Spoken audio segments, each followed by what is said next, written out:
If it can happen to someone like myself, who is a public personality with a relatively large sphere of influence, they can get away with doing whatever the they want to the average Joe. People such as yourself in the chat who are haters and lovers alike.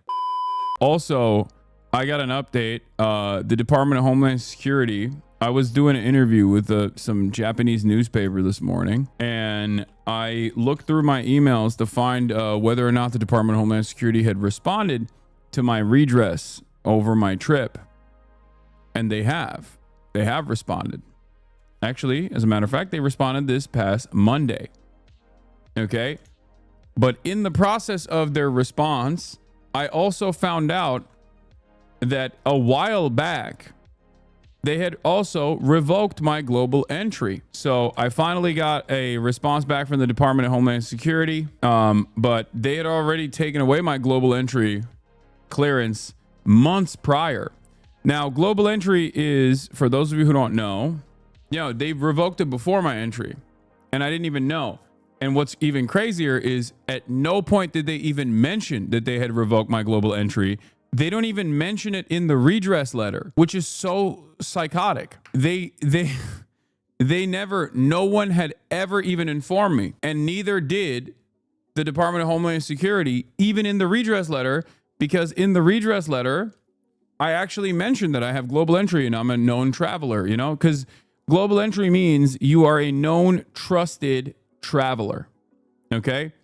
That means that the Department of Homeland Security looked through your entire, your entire profile. I talked about this before.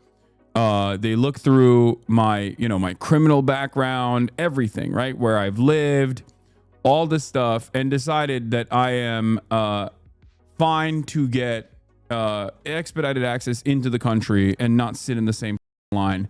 It's basically global entry can be revoked for really silly reasons as well, by the way, or I mean, I guess technically good reasons, but like for those of you who don't know, if you bring a banana into the country and they actually find that you brought a banana into the country, it's over. You are no longer allowed to have global entry because you've brought in an agricultural product that could be damaging to the natural ecosystem. So like it's stuff like that. It's basically TSA pre-check for international travelers. It's like the higher degree of TSA pre-check for those of you who don't know. Having said that, of course, no, it's not specific to California. Global entry is California, or not California, America. Okay. Now listen. Bananas are dangerous. Yes. Agricultural products.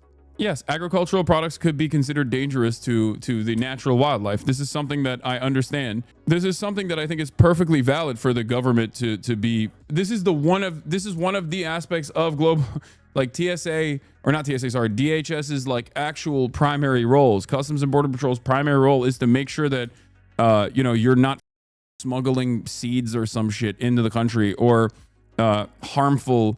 Like you might be carrying harmful bacteria or whatever. Like that is their job. That's like the only job that they have. To ensure that there aren't invasive species that are coming into the country. Okay. And disrupting the ecosystem. Anyway, listen, whatever. Invasive species, all this stuff. Now, what's interesting, however, about this entire process is they did not tell me what the reason for the revocation of global entry was, because I looked it up and it says, "Dear Hasan Piker, thank you for your participation in the global entry program of U.S. Customs and Border Protection. Global entry is a voluntary program available to travelers that pass a comprehensive background investigation.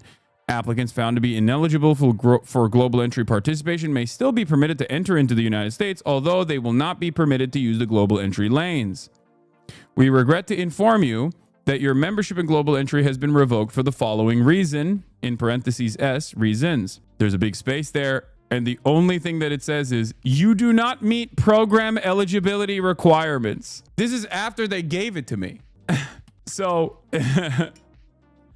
That's it. Was it revoked before Trump's inauguration? No, after. I got conditional approval before, way before Trump. I got conditional approval in 2024. I got a full-blown approval notification on after Donald Trump's inauguration on 2/6, and then the revocation on 3/5. And I didn't even know that it was revoked. And it's really interesting because when I entered the country through global entry, they didn't even actually tell me that I didn't have global entry. At no point in that detention did they ever say I don't have global entry. When the Customs and Border Patrol, when the Department of Homeland Security released a statement, they didn't say, like, it was not even a consideration at all, which is very interesting. I think they let you reapply in a year. I don't think I'm going to reapply in a year. Now, global entry simply is, Hassan, XUC reacted to your take on the ICE protests. Just wanted to say you're 100% right. You weren't defending property damage. You were making a moral consistency argument. If people are mad about businesses getting hit, they should be 10x as mad about immigrants losing everything with no due process. The problem isn't you being a radical. It's people being desensitized to systemic violence. Keep pushing through the noise. Hell yeah. Yeah, I have a global entry card. They mailed it to me. I have it. I used it. It's not that significant. The global entry revocation is not that significant. They also, like I was saying, the only reason why I found out about this is because I was looking through my email to see what my redress, I found my trip redress from the Department of Homeland Security, where 2 days ago on Monday, June 19th, I got an email that said, thank you for submitting your request for redress to the Department of Homeland Security Traveler Redress Inquiry Program, DHS TRIP. DHS TRIP has researched and completed its review of the redress case for Hasan Piker.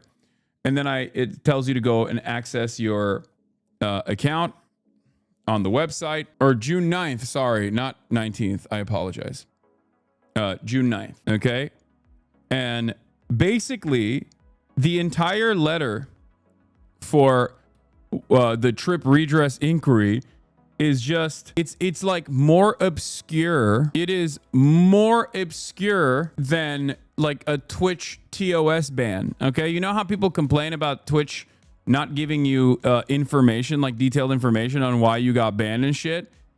It is literally identical to the TOS sheet that they send you, if you're lucky at all to receive one, after getting suspended from Twitch. Okay. It basically just offers me, it just offered me a wholesale list of reasons for why people get stopped. Okay. I'm going to read it to you right now. Dear Hasan Piker, wait, hold on. I pulled it up. Hold on. I'll just pull it up again. I'm going to hide some of the information on it though. Hold on. I know the background music is still on. Hold on. And that's the final determination letter. Here's the CBP letter. Okay. I had to use the snipping tool, chat. Okay. Hold up. Pictures, screenshots. Okay. So here it is. Let's pull this up like here. Redact everything. No, it's just my address. I don't want to other additional information. Okay. Dear Hasan Piker, thank you for submitting your traveler inquiry form and identity documentation to the Department of Homeland Security Traveler Redress Inquiry Program, DHS TRIP. DHS's mission is to lead the unified national efforts to secure the country, including U.S. border and transportation security. We take requests for redress seriously, and we understand the inconveniences that additional inspections may cause. DHS strives to process travelers in the most efficient and professional manner possible without compromising our mission to safeguard the United States, its people, and its visitors. When DHS TRIP receives a redress inquiry, we conduct a thorough review of the matter. We consult and share information with other agencies when appropriate to relieve you from the burden of seeking redress of an agency by agency basis to address the issue that you identified in your application. We have found about 2% of DHS TRIP complainants actually have some connection to the terrorist watch list. Complaints most often arise either because the traveler's name and personal information is similar to the name and personal information of another person in the systems. This is actually what I hear most often from people. No. They're not saying I am related to the terrorist watch list. This is just a copy-paste statement that everybody gets. Okay? Calm down before you misunderstand it. This is literally just like this is a blanket statement that everyone receives when they write a complaint. This is all it is. It's boilerplate. It's not specific to me. You guys are failing to understand. Complaints most often arise because the traveler's name and personal information is similar to the name and personal information of another person in systems which contain information from federal, state, local, and foreign sources, or because the traveler has been delayed in travel for reasons unrelated to such data, such as by random screening. DHS Trip has researched and completed our review of your case. DHS Trip, this part is amazing, can neither confirm nor deny any information about you which may be within federal watch lists or reveal any law enforcement sensitive information. However, we have made any corrections to records that our inquiries determined were necessary, including, as appropriate, notations that may assist in avoiding incidents of misidentification. For your general information, here's how redress helps you when traveling. It's like, again, that's just general information. Give me why I got, like, I'm asking why I got specifically detained, and they're just like, listen, we can't confirm or deny what it is, but we've made necessary changes, okay? When traveling by air or within the United States, DHS recommends that you provide your redress control number located at the top of this letter when making your reservations. Providing this information will help prevent misidentifications from occurring during security checks against government records and other information. Now, my name is Hasan Piker.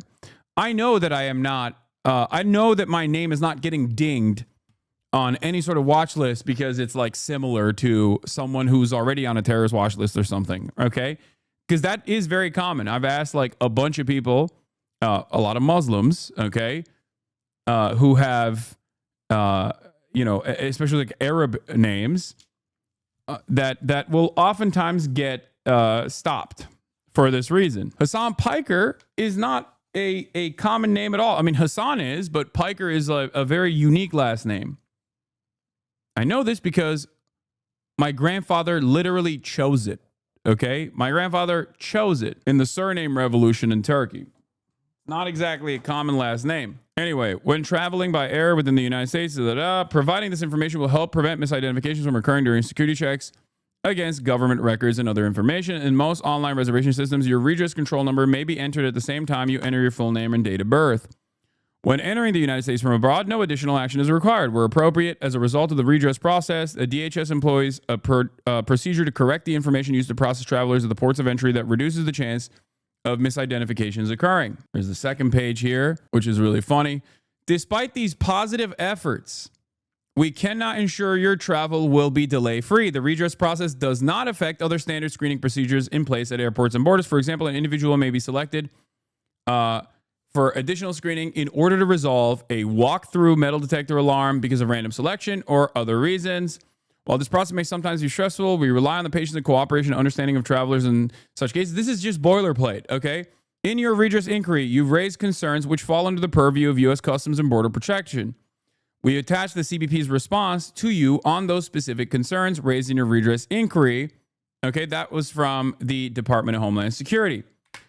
So let's take a look at what the Customs and Border Patrol's response was. Because the previous one we just read was DHS. Customs and Border Patrol says, wait, hold on.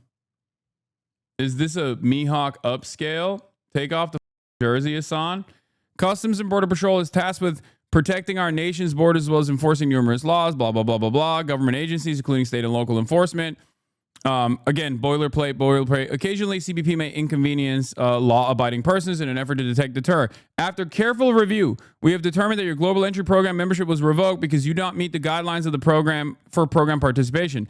An individual is ineligible to participate in the trusted traveler programs if Customs and Border Patrol, at its sole discretion, determines that the individual presents a potential risk for terrorism, criminality, violating customs, agriculture, and/or immigration laws, or is otherwise not a low-risk traveler. This risk determination will be based in part on an applicant's ability to demonstrate past compliance with laws, regulations, or policies.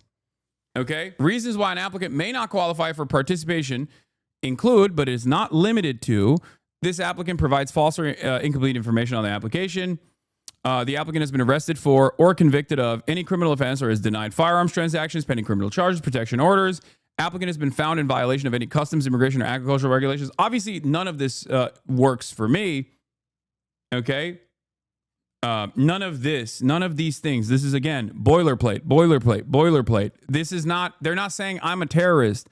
They're saying that if you are on a watch list Like, these are some of the common reasons as to why people, you know, are no longer eligible to be on it. None of this applies to me. The whole point is that none of this literally applies to me at all, unless there's something I don't know, like I'm a subject of a ongoing investigation or something.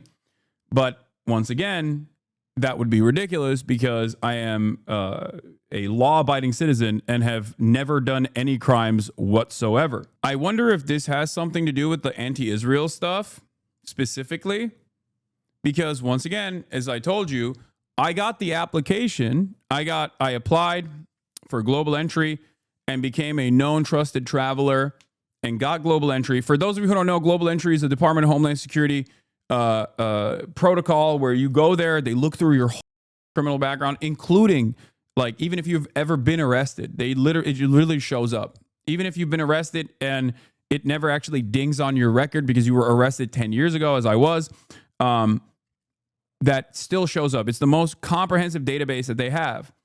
And after looking through that, there's an interview process. You do the interview process. They ask you questions about it, whatever. And they give you a card. I have the card, a known traveler, like a global entry pass. Okay. This card in and of itself is basically like your social security number. It has the same power as your passport. Like, you could literally have this card with you when you're traveling in most circumstances, and it basically plays the same role as a passport or identification. Okay, so they gave me that card and you know, all this stuff. So in any case, it's like Disney Fast Pass. Okay, it's a real ID.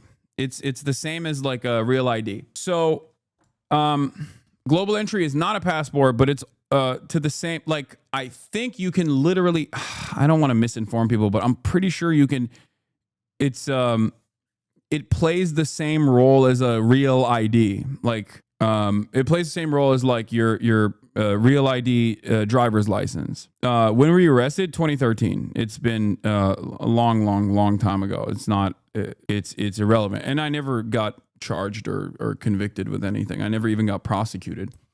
But in any case, let's continue. So after careful review, we determined global entry program membership was revoked because you do not meet the guidelines for the participation.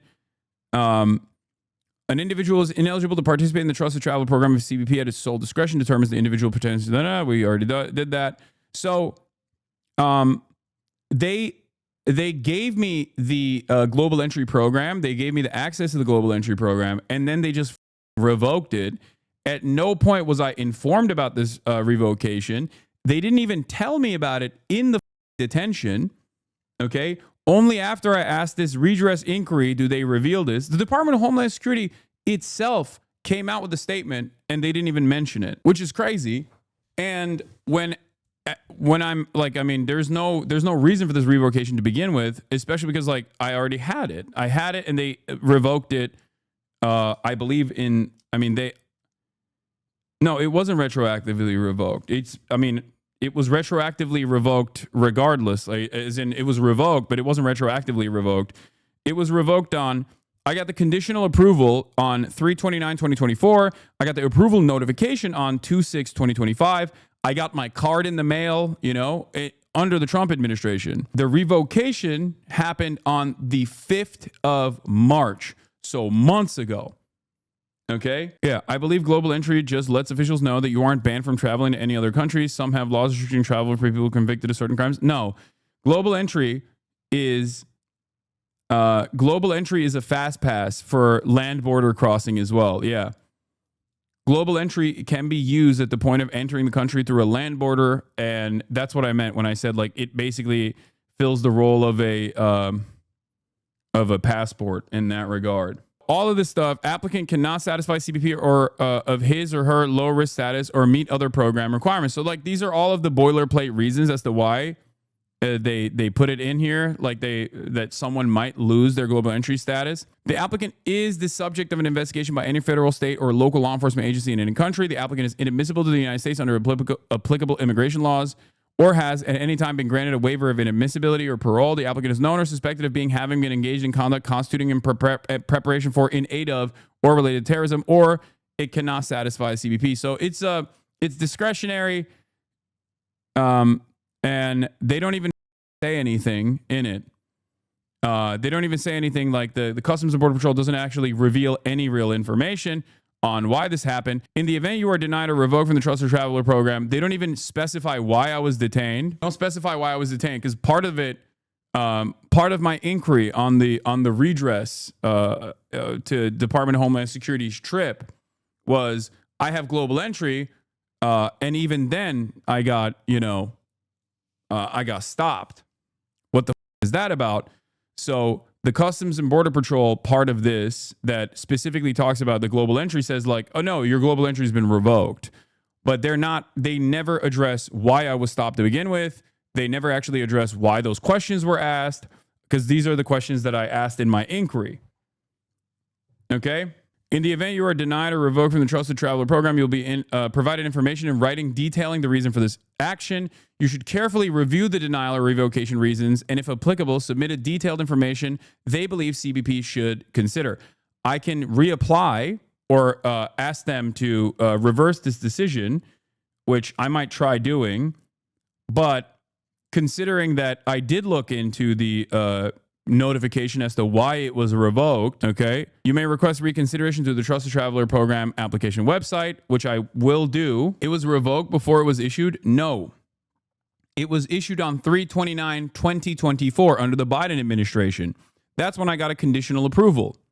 I got a full-blown approval on 2/6/2025, which was under the Trump administration.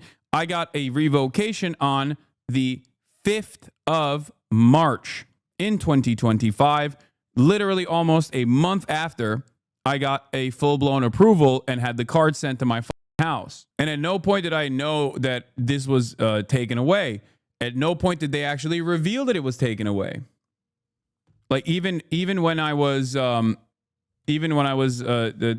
they didn't go, "Hey, you don't have global entry. Get your dad to help you out." What the f my dad do, bro? What are you, stupid? Date of denial and reason for the letter they received, all this stuff. This is just basically, again, boilerplate. So everything that I asked for in terms of like inquiry, why the stop happened, what can I do to avoid this kind of disruption to my travel in the future, I have no answers for. I have no answers for whatsoever. I have no answers for why my new guy hit the office, search your name, and exercise their sole discretion to declare you untrustworthy. Okay, I don't know about that. But yeah, they just basically gave like these boilerplate answers. And here is, hold on, you guys didn't see, because I read this from my phone, because I screenshotted it from my phone. Hold on. I'll pull up this the trip thing as well, or not the trip thing, the revocation. Here it is.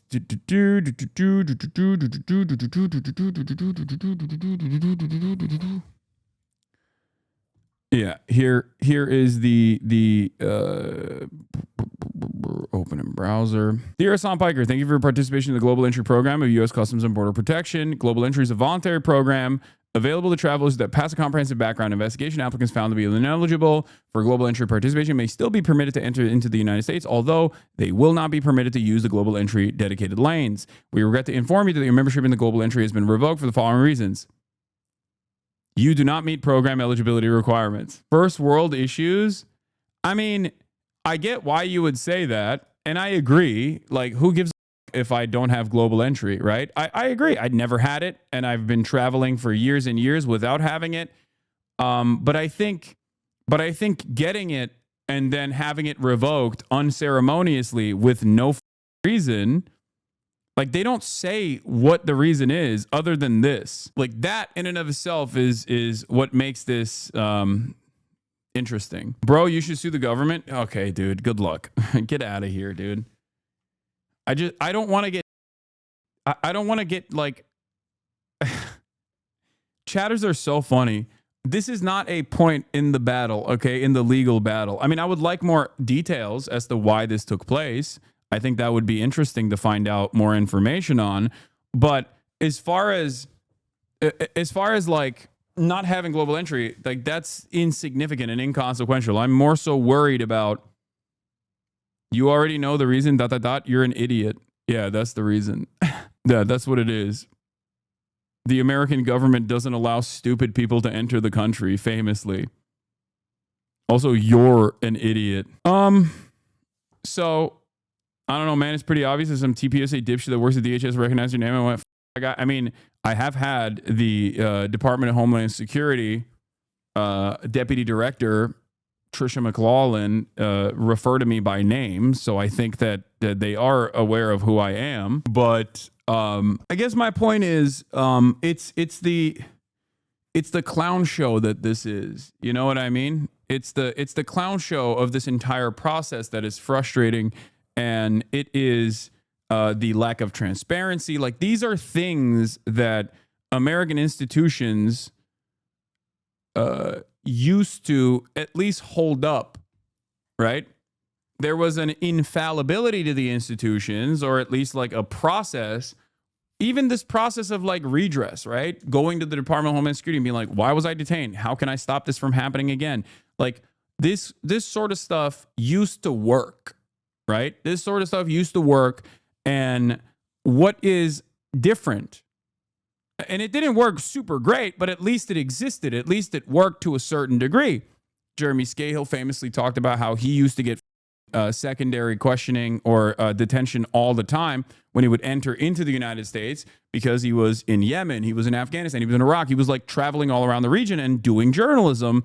And even under the Obama administration, he would constantly get dinged, right? There's never been a moment where he's ever been able to travel into the United States without additional scrutiny and interrogations. And it got to such a degree that at JFK, he lucked out and got the same DHS agent twice, which in two different points of travel. And then the agent was like, what the is this? Why am I constantly having to interview you over the same questions? And then he went and changed it internally so the DHS wouldn't actually stop him in the future. But again, that process had some degree of transparency. Like, you have the law needs to be abided by, and there is a reason why the law exists. There's a reason why the law determines that, like, there needs to be transparency in this process, that the federal government can't just like deny, especially when it's the government doing this. It's not a private company doing it, right? Like, the Department of Homeland Security making this decision is infinitely more consequential than like a private business deciding to like ban you off the platform, right? Like, there's no need for transparency. The transparency in that regard for a private corporation is at the discretion of the private corporation. But when it comes to the government making decisions like this, there is a reason why there has to be